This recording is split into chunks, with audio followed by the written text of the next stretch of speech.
Thank you for introduction. Just in case if you don't know, it is Cody. It is Kotlin's mascot. So we can start, I think. And our topic is state of Kotlin. I'm going to share a few current state of Kotlin Wasm.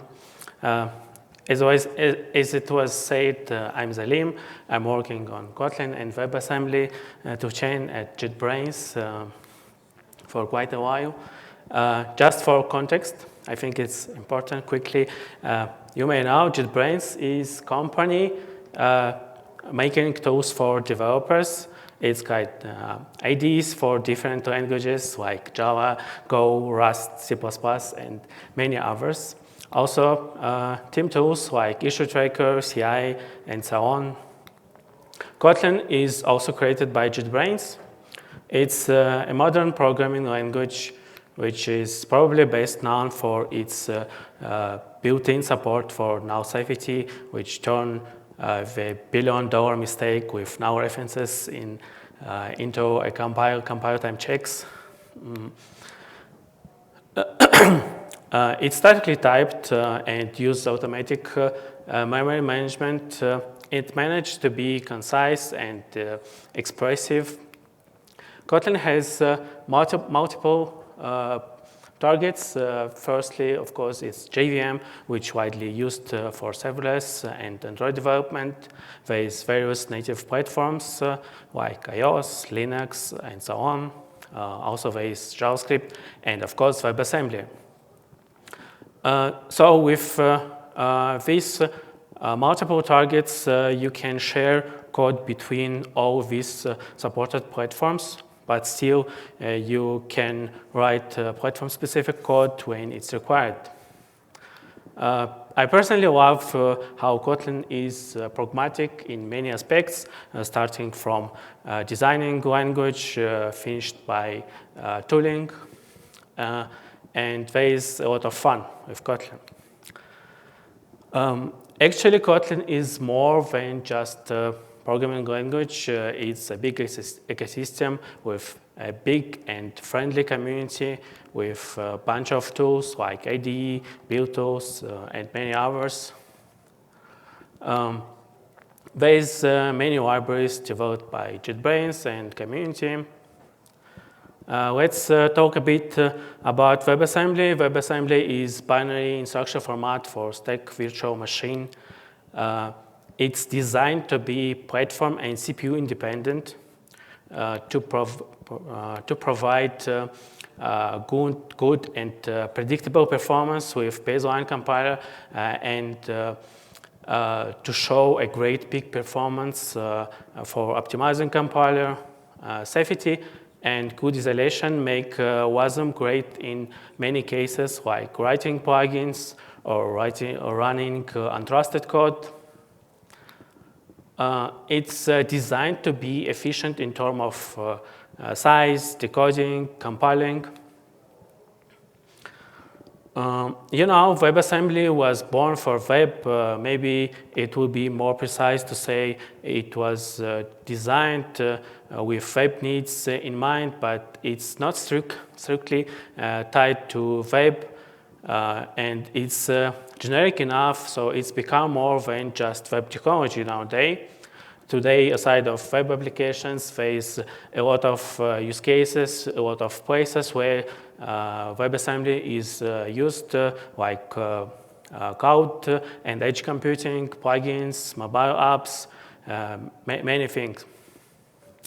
So Kotlin Wasm aims to combine these two powerful technologies and to allow developers to write efficient and portable code that can be executed in any Wasm environments to allow to build from high-performance web applications to server-side functions. We built the new compiler from scratch and targeting next goals. We want to have fast compilation because we think it's super important to have under the second round trip round trip time, and to achieve that, we generate binaries directly and working on making it incremental. We don't do much optimizations for development builds, but for production builds, we also use binarian to optimize. We want to have a good integration with hosts, for example, to avoid leaks between different models. We want to provide convenient and fast interop with hosts. For example, we provide out-of-box declarations for many browser APIs, so you can easily work with DOM, for example. And we want to have small binaries because it's important. 4 kilobyte is size of this binary for this example. For WebAssembly, we introduced 2 new Kotlin targets. First is Wasm.js for environments where JavaScript mainly it's for use cases inside browsers. And second one was Wasm-enabled for standalone VMs, which usually don't have any JavaScript support. I think developing web applications and cloud and edge computing are use cases where you can get the most from Kotlin and WebAssembly in combination. But we don't want to limit our users to those use cases. We mostly work on core things, opening up opportunities. So it looks like browsers are still the most popular environment for WebAssembly. With Kotlin Wasm, we can easily work with browser APIs and other JavaScript libraries. But for web application development, we offer something better. It is Compose multi-platform, cross-platform UI framework, allowing to share UI code between Android, iOS, desktop, and web. For web, it uses Kotlin Wasm. You can follow the link and play with interactive demo, what you see on the screen, right inside your browser. But why we may need to develop web applications with Compose multi-platform? So I think web is a good platform to target. We have browsers almost everywhere, and today they are mostly up to date, thanks to Chrome, who makes it a normal thing. Distribution. What about distribution? Distribution for web applications, it is easy and it's under your control, which is important. It's much easier to guarantee what your clients are up to date, so less headache with old clients or with migrations, some clients. Web is open platform, which means there is no single company controlling the whole platform who can easily block your application or break your application. Web apps could be used without installation, but with new proposals, so like PWA, you can install your web application as well, and it will look like a native application. And last one, but not least, thanks to WebAssembly, you can provide close to native performance. The main benefit of using WebAssembly for Compose web applications is performance. According to Compose benchmarks, Kotlin Wasm version is about 2 times faster than JavaScript 1.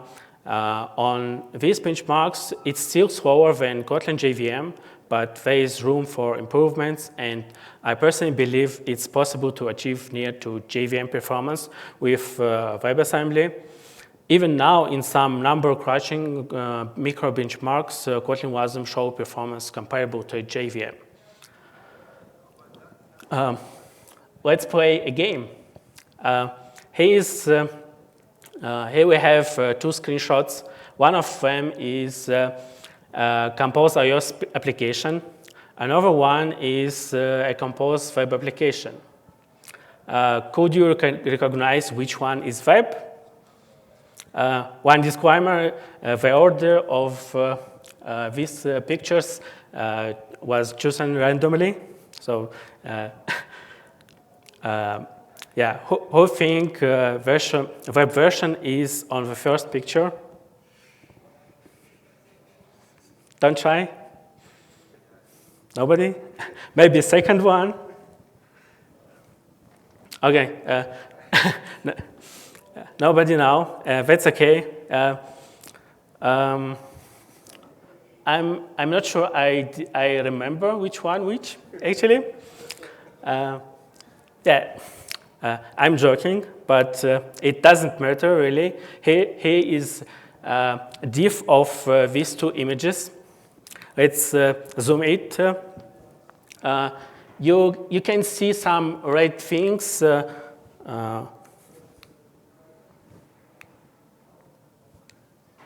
Yeah, you can see some red things here and here. We can look another part. You can see it's hardly to see different, most of difference around font rendering. So it's close to impossible to distinguish these two applications. So does it work in all browsers? If you ask, answer is almost. It works by default in major browsers, almost in all major browsers, but there is one exception for now. Yeah, it works in Chrome and Chromium-based browsers. There is a lot of Chromium-based browsers nowadays. Works in Firefox as well. And the exception is Safari. But the good news is what it works in nightly builds on WebKit and even in Safari Technology Preview. Not by default in Safari. It requires still some applying a bit of magic. But anyway, it's good news. Since Safari is built on top of WebKit, Safari may get official support in foreseeable future, I think. I hope so. I personally expect we get some version this summer. Maybe it will be released in around September with a new version of new operating systems by Apple. Let's take a look on Kotlin Wasm in action. So the easiest way to try to start using Kotlin Wasm is creating a new project with Web Wizard. We open kmp.jetbrains.com, and here we set up name of project, ID of project. Don't forget to check Web1 and click download. After downloading, we unpack that and open in Fleet. So we have Fleet here.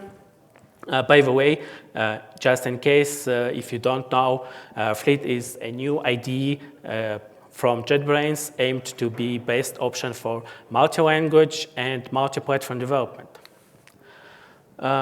Let's go what we can do inside Fleet.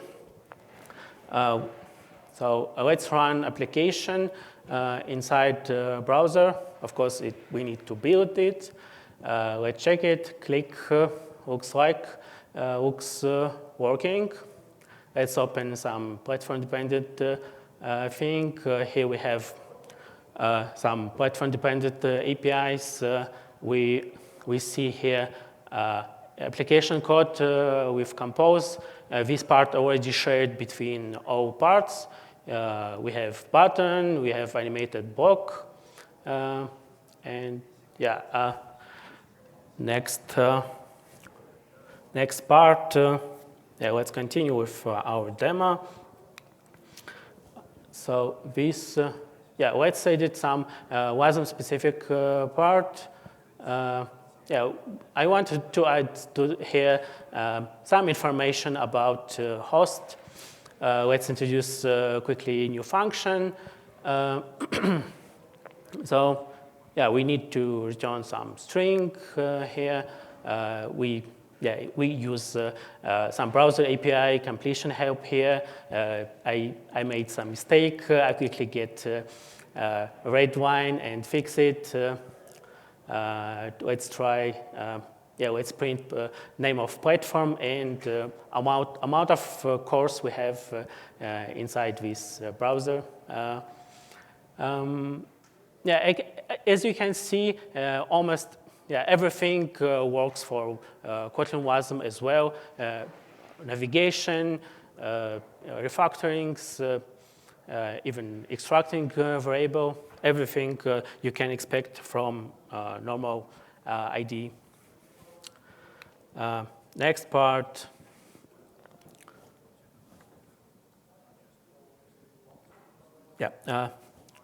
Next part with run and debugging. Let's put breakpoint here, at the line we just tried and try to debug our new code. We stop at the breakpoint. We can easily navigate to call stack. We can see variables. Some of variables easily recognizable. Some of them too low level. We actually working on making everything readable, not only part. That's state of editing, debugging with browser. Let's go bind of our browsers. And WebAssembly is not limited by browsers, browser use cases, and there are a lot of projects using WebAssembly outside of browsers. One disclaimer about Kotlin Wasm is to run WebAssembly binaries compiled by Kotlin Wasm, your VM must have Wasm GC support and preferably to have exception handling proposal. Many non-browser VMs already support both required proposals. Some of them still working on supporting them, namely there is Dena, which support all proposals, Node.js. There is Workerd, which used by Cloudflare inside workers. There is recently Wasm Edge made great progress with supporting these proposals, and they're going to release it in a couple of weeks, I think. Another one, Wammer, which released GC and exception handling support about a week ago. Wasm Time and Wammer also working on Wasm GC support.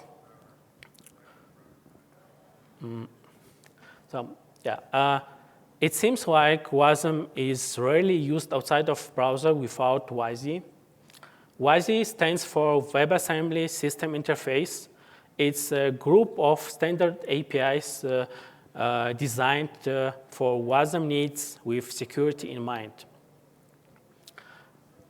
We understand how WASI support is important for outside of browser usages and introduced a dedicated target for that.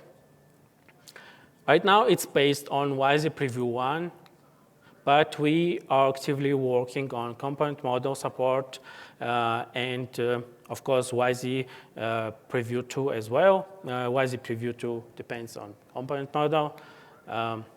So it's demo time. For this demo, I use WASI example from our Kotlin Wasm examples collections. So let's start from main function. Here we have a bunch of, we just print some string constants, and we also print WASI real time and WASI monotonic time. For that, we're using clock time get from Wasm preview. It's not convenient to use this API directly, so we have some helpers. These helpers actually call another helper with a specific clock ID. Doing our helper Wasm get time, it uses scope memory allocator to allocate some bunch of memory for return value. It calls clock time get from preview one finally, and we check if return value is 0, everything okay. We can return what we get in our memory, and let's take a look how it works inside Node. It prints some timestamps. Let's try with Dana, same thing. Looks like work. And one more thing, let's try Wasm Edge. And it looks like something what correct. So let's go second.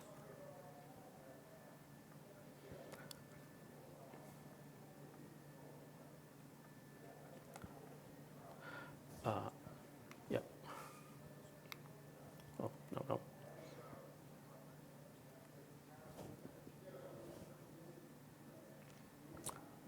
Another demo. Let's take a look how it works with Cloudflare workers. Here we have a fetch handler,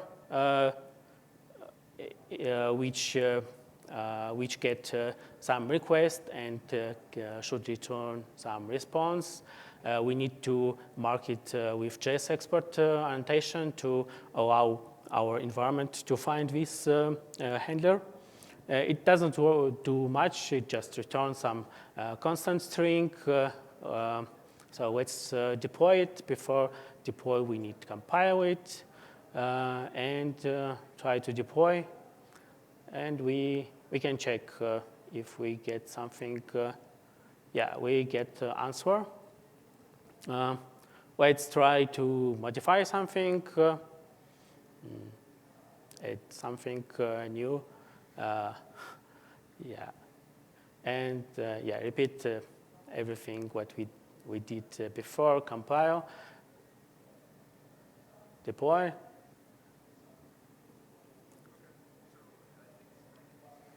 and check. We get right result. Nice. Okay. So WebAssembly and Kotlin are great together.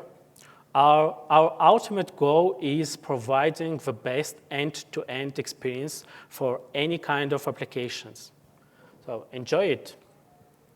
Give Kotlin Wasm a try. Visit kotlin.in/wasm. You can find me in social networks by last name. Don't hesitate to ask me anything about both Kotlin or WebAssembly. Thank you for your time. If you have any question, I can answer, and we can discuss anything. Please.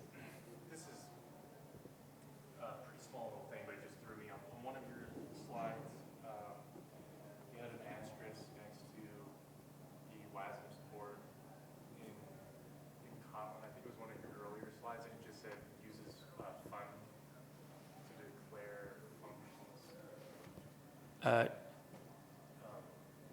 Is that like I haven't done Kotlin very much, so I'm not.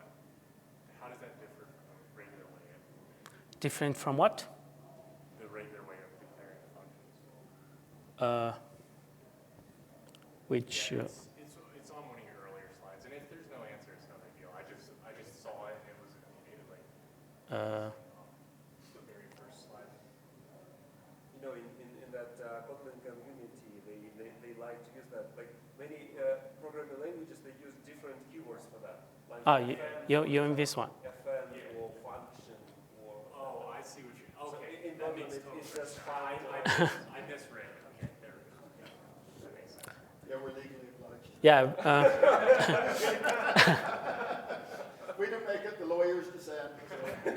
Yeah, the question was about a lot of fun. Yeah, joke was about Kotlin using fun keyword for function declarations. So you're writing a lot of functions and you have a lot of fun.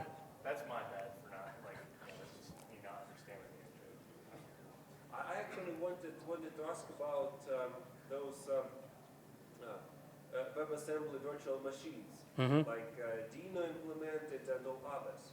Yep. Is there, is it, so do we have sort of criteria which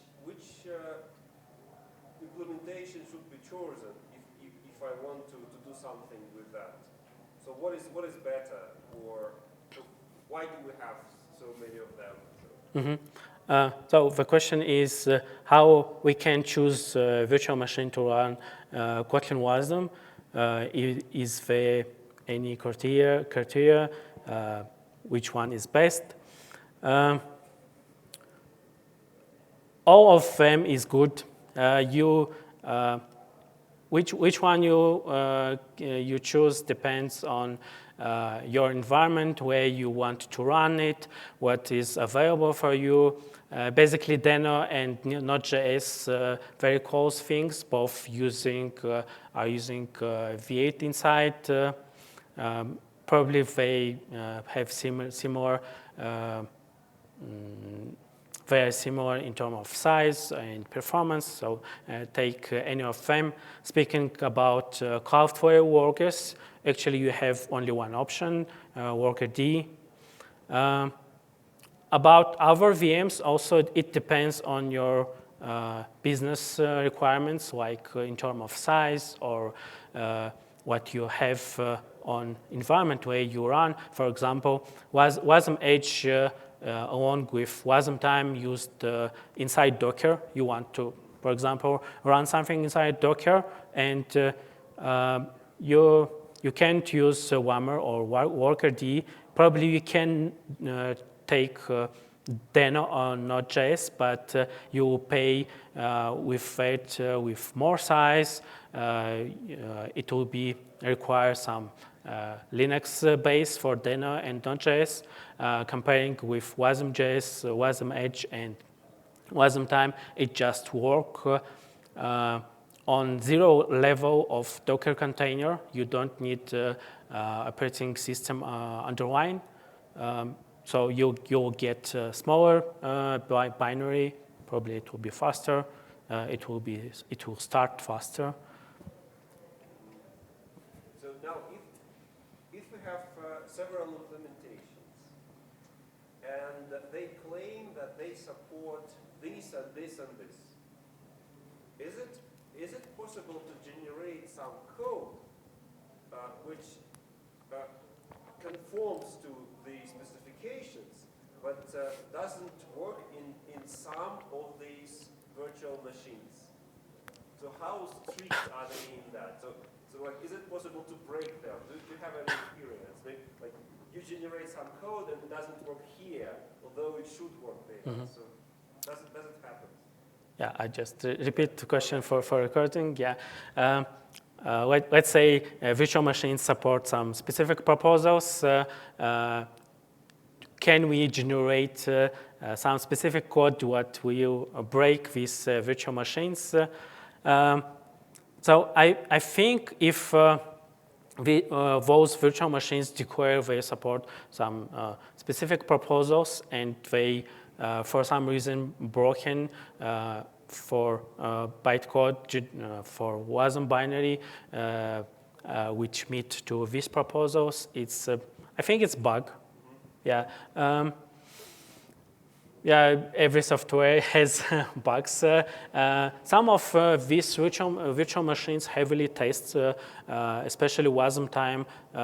They testing a lot their virtual machine with some mutations. Same is done in other VMs like V8 or Spider Monkey. Yeah, even so, of course, you can find some bugs. I have a funny story while we're working on our compiler. We depend on GC proposal, and there's a feature inside this proposal, like you have bottom type, you have 3 separate type hierarchies, and each of them have a bottom type. It's something like struct now bottom type for functions and other bottom types, and many of these Wasm virtual machines who supported Wasm GC, I know probably 4 from 5 had this problem with bottom types. So it happens. Yeah, yeah. Usually, it doesn't crash your virtual machine. Your application just stopped working.